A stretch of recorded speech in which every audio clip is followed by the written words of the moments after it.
start with the first phylum, that is Porifera.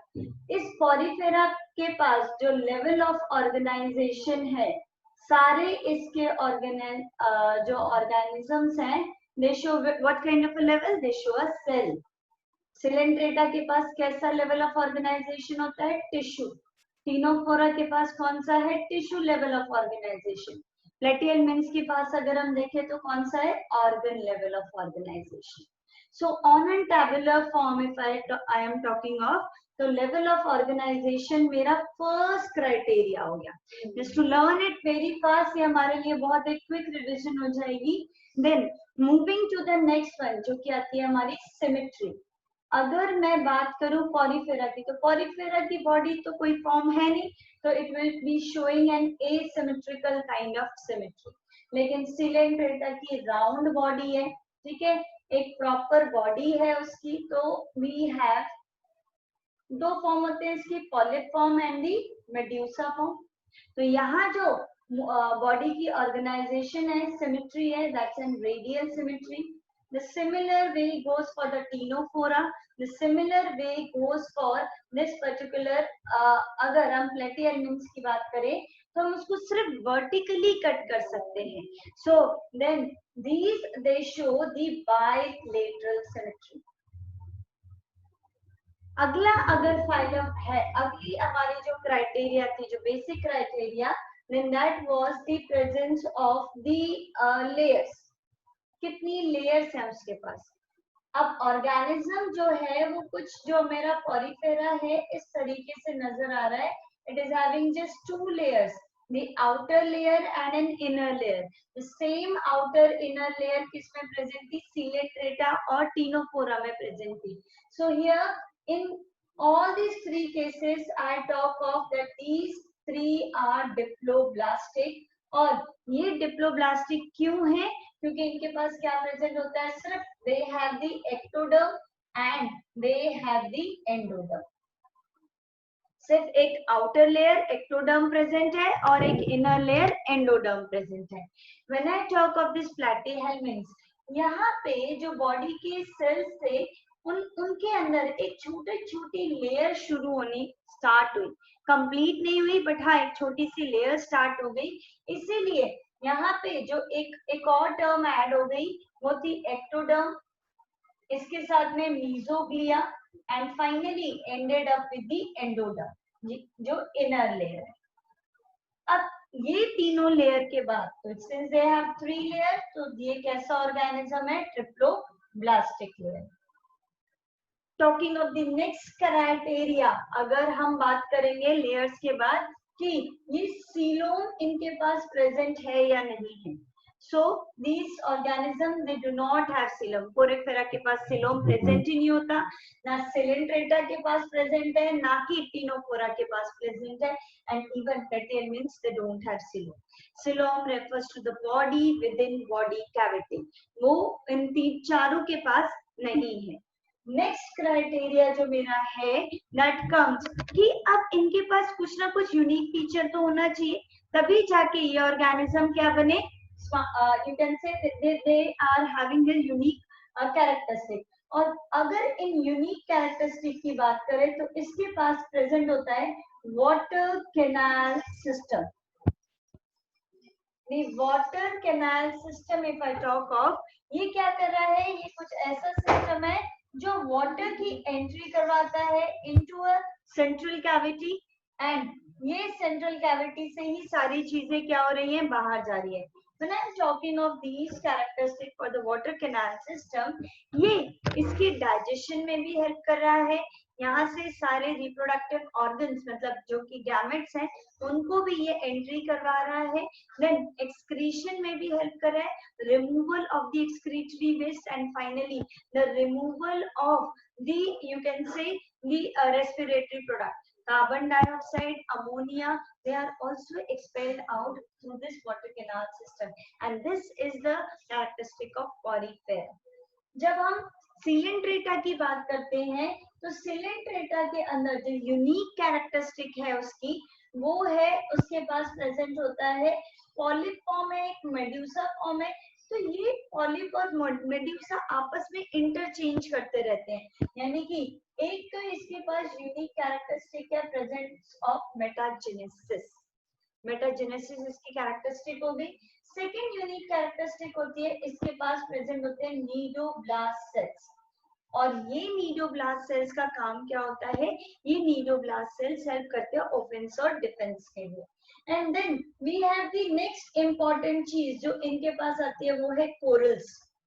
जो Ctenophora है उसके पास सिलेंड्रेटा है, उनके पास कोरल्स का होना, that is the formation of coral a symbiotic association is a characteristic. जब हम टीनोफोरा की बात करते हैं तो टीनोफोरा के पास सबसे यूनिक फीचर है उसका बायोल्यूमिनेसेंस। बायोल्यूमिनेसेंस मतलब the property to emit the light. Along with that ये एक लौते ऐसे अभी तक के मेंबर हैं जो कि क्या शो करते हैं, they show sexual reproduction. They are the only one जो अभी तक एक्सक्लूसिवली मराइन है, बाकी सारे फ्रेश वाटर में भी मिल रहे हैं, मराइन वाटर में भी मिल रहे हैं, लेकिन यहाँ पे एक्सक्लूसिवली मराइन की अगर हम बात करेंगे, so these particular coelenterata the ctenophora they are going to be the exclusively marine organisms. Coming to the platyhelminthes, platyhelminthes अपने आप में एक फ्लैट वर्म है और इसको अगर मुझे कट करना है तो मैं बायलेटरल कट कर रही हूँ, लेकिन अगर ये किसी भी पार्ट में डिवाइड हो जाए, अगर कट हो जाए तो ये नई ऑर्गेनिजम्स को फॉर्म कर सकता है। 3 पार्ट में टूटा तो 3 ऑर्गेनिज्म बन जाएंगे, 2 पार्ट में टूटा तो 2 ऑर्गेनिज्म बन जाएंगे, यानी कि regeneration if I talk of is the unique characteristic of this particular platyhelminths। इसके अलावा इनका डाइजेस्टिव सिस्टम बहुत ही सिंपल है, लेकिन अगर ये जो भी ऑर्गेनिज्म है वो चाहता है कि मेरे को मेहनत ही ना करनी पड़े, तो ये क्या शो करता है, पैरासिटिक मोड ऑफ न्यूट्रिशन। अब इस पैरासिटिक मोड ऑफ न्यूट्रिशन के लिए व्हाट दे हैव, रीजनरेशन के बाद इनके पास हुक्स और सकर्स प्रेजेंट है, हुक्स एंड सकर्स। और ये हुक और सकर्स क्या करते हैं, they attach to the wall of intestine, ताकि वो क्या कर सके, न्यूट्रिशन को डिराइव कर सके। एक नया सेल आया इनके पास and that was the flame cell, and these flame cells they are important for the excretion। अभी तक जितना भी excretion हो रहा है वो बॉडी सरफेस से कहीं ना कहीं रिलीज होता जा रहा है। अगर हम पॉरीफेरा की बात करें तो वाटर कैनाल सिस्टम जो है वो उसको हेल्प कर रहा है। सिलेंड्रेटा की बात करें तो बॉडी क्या यहीं से जो भी चीजें ला रही है, इसकी जो एंट्री पॉइंट है वही इनका एग्जिट पॉइंट होता है। तो डाइजेस्टिव सिस्टम इनकम्प्लीट है, रेस्पिरेशन जनरल बॉडी सरफेस से हो रहा है, लेकिन एक्सक्रीशन के लिए यहाँ पे एक्सक्लूसिव एक स्ट्रक्चर आ गया, वो था इसका flame cell. Now moving to the next as in the aschelminthes. So here the next being the ascelminths. For an ascelminths, यहाँ पे what is the important feature, that is organ के बाद कौन सा लेवल आ गया, organ system लेवल आ गया। Body advance होती जा रही है, एवोल्यूशन होता जा रहा है, नया नया ऑर्गेनिज्म डेवलप होता जा रहा है। तो here the aschelminthes they have organ system level of organization. Body अभी भी इसी तरीके से बड़ी सी लंबी सी बॉडी बन चुकी है, एक इस तरीके के राउंड स्ट्रक्चर की। जहाँ प्लेटिहेल्मिन्थ्स मेरे फ्लैट वर्म्स होते हैं, ये एस्केलमिन्थ्स मेरे लिए क्या है, this is a round worm. यहाँ जो बॉडी है वो राउंड है। अब इस राउंड को अगर मुझे कट करना है तो मुझे कैसे कट करना पड़ेगा, I have to give a bilateral cut, so they show a bilateral symmetry।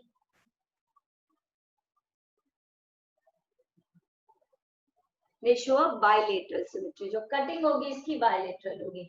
अब बॉडी जो है इसका थोड़ा सा मीसोग्लिया जो है वो थोड़ा सा प्रोमिनेंट सा होने लगा, मतलब थोड़ा और डेवलपमेंट शुरू हुई, लेकिन 3 लेयर्स अभी भी नहीं आई।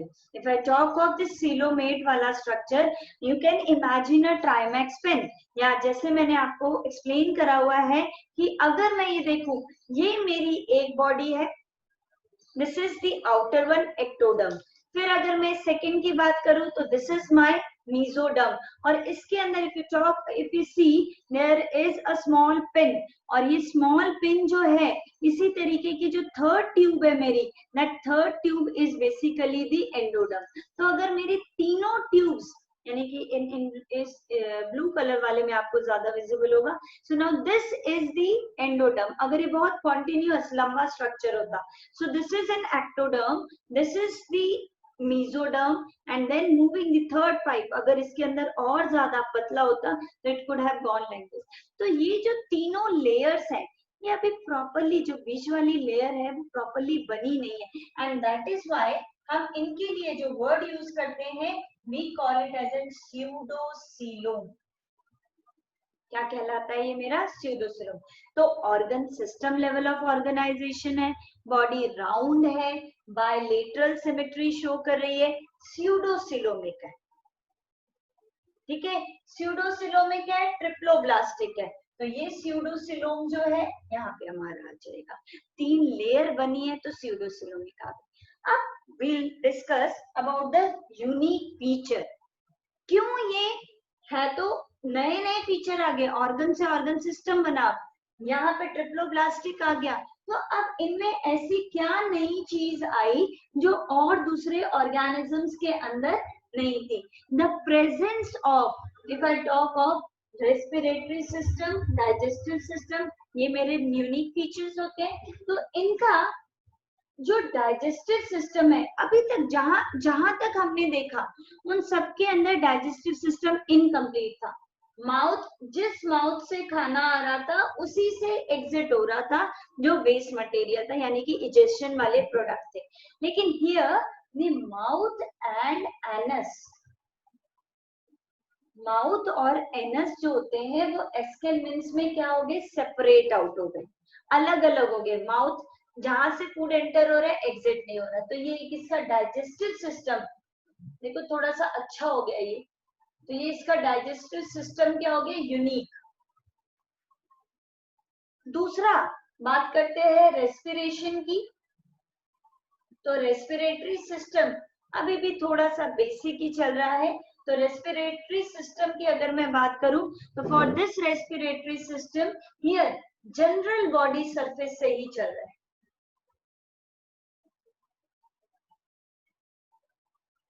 Via diffusion, high concentration of oxygen it is releasing, it is getting in, and carbon dioxide is releasing out।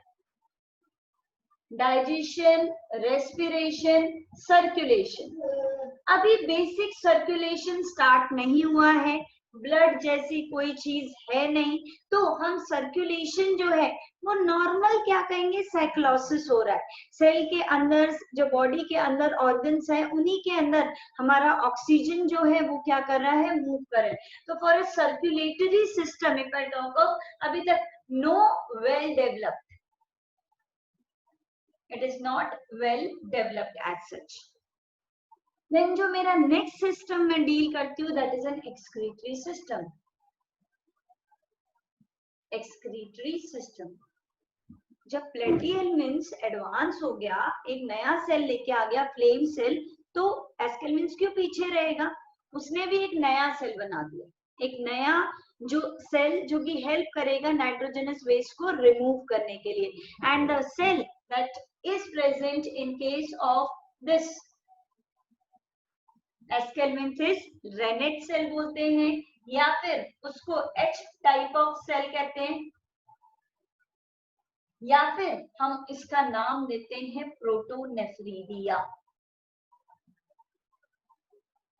Proto का मतलब होता है फर्स्ट, नेफ्रीडिया मतलब एक ऐसा स्ट्रक्चर जो कि हेल्प करने वाला है एक्सक्रीशन के लिए नेक्स्ट वाले लेयर में, नेक्स्ट वाले फाइलम में, लेकिन उससे मिलता जुलता स्ट्रक्चर जो है वो फॉर्म ऑफ प्रोटोनेफ्रीडिया। यहाँ पे इन केस में जब भी एक्सक्रीटरी सिस्टम की हम बात करते हैं उनके ऑस्मो रेगुलेशन की। ऑस्मो का मतलब होता है आयंस को रेगुलेट करना। आयंस रेगुलेशन इज बेसिकली, अगर मेरे पास वाटर है, ठीक है, इस वाटर के अंदर अगर एक्सक्रीटरी प्रोडक्ट्स आयंस बढ़ते जा रहे हैं, क्या होगा? ये हाइपरटोनिक होने लग जाएगा। हाइपरटोनिक अगर हो गया तो क्या होगा, इसकी जो सेल्स हैं, जो सराउंडिंग सेल्स है, these surrounding cells they may start shrinking. तो क्या करना पड़ेगा, इन आयंस को बॉडी से एक्सपेल आउट करना पड़ेगा। And so for that expulsion of this particular cell क्या करा जाता है, whatever the extra ions are, these extra ions they are sent back into the digestive system, ताकि वो डाइजेस्टिव सिस्टम के थ्रू ही क्या हो जाए, एक्सपेल आउट हो जाए। So here the excretory system जो है ये आपके आयंस को रेगुलेट आउट करेंगे, और उसके बाद में ये रेनेट सेल के थ्रू एच टाइप सेल के साथ कनेक्ट होके, and these protonephridia getting connected with the you can say digestive system, they expel out the nitrogenous waste from the body। तो ये सारे फीचर्स तो आ गए, फिर भी एक नई थिंग इनके पास आई, and that new thing was the presence of different male and female, you can say, यानी कि अब ये जो ऑर्गेनिजम्स है वो क्या हो गए, यूनिसेक्सुअल हो गए। अभी तक जितने भी ऑर्गेनिज्म चल रहे थे from porifera, coelenterata, ctenophora and platyhelminthes, वो सारे के सारे क्या थे, they were all having the dioecious monoecious nature, लेकिन यहाँ पे डायोशियस हो गया, यहाँ पे हर्माफ्रोडाइट वाली कंडीशन नहीं रही। यहाँ जो मेल है, ये अगर मेल है तो मेल जो है उसकी टेल जो होती है वो थोड़ी सी कर्व्ड होती है, और जो फीमेल होगी वो कंपैरेटिवली लंबी होगी। Male that is it is small in height and the tail is curved, while in case of the female, if we talk of in case of escarpments, वो हमेशा क्या होगी, लंबी होगी, लेंथ में बड़ी होगी। इसके एग्जांपल्स को अगर हम देखें तो यहाँ पे जितने मुझे escarpments मिलेंगे ये थोड़े मिक्स टाइप ऑफ बिहेवियर है, कुछ अच्छे भी हैं लेकिन मोस्टली दे आर बुरे, मोस्टली बुरे होते हैं। बुरे हैं यानी कि पैरासिटिक, हमें भी डिसीज कॉज करते हैं, and they will be causing disease to the you can say other organisms also. So here for the this particular aschelminthes, यहाँ पे एस्कैरिस है जो कि डिसीज कॉज करता है, ascariasis. Then we have the round worms में एक आता है व्यूचरेरिया।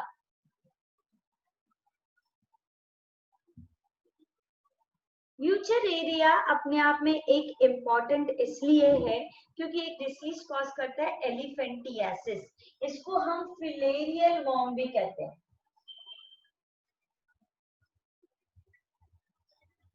फिलेरियल वर्म जो कि जो लेग्स होते हैं, ये हमारी बॉडी के सर्कुलेटरी सिस्टम में लिम्फेटिक कैपिलरीज होती हैं, उनको जाके क्या कर देता है, अफेक्ट, और उनको स्वेल करवा देता है, एंड उसकी स्वेलिंग से जो लेग्स होते हैं they legs they get swollen up और एलिफेंट की तरह दिखते हैं। तो इसीलिए ये व्यूचरेरिया जो है ये क्या कहते हैं, this causes a disease known as elephantiasis. क्या कहेंगे, एलिफेंटियासिस। एस्कैरिस क्या शो कर रहा है, एस्कैरियासिस। इसके अलावा we have one hookworm, and इस हुकवर्म का जो कॉमन नेम है दैट इज एंकाइलोस्टोमा।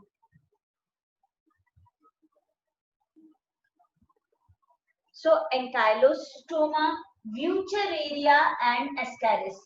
तो ask who hooked me, ask who hooked me, ये आ जाएगी इसकी न्यूमोनिक्स। आस्क हो गया एस्कैरिस, who हो गया व्यूचरेरिया, hook हो गया hookworm।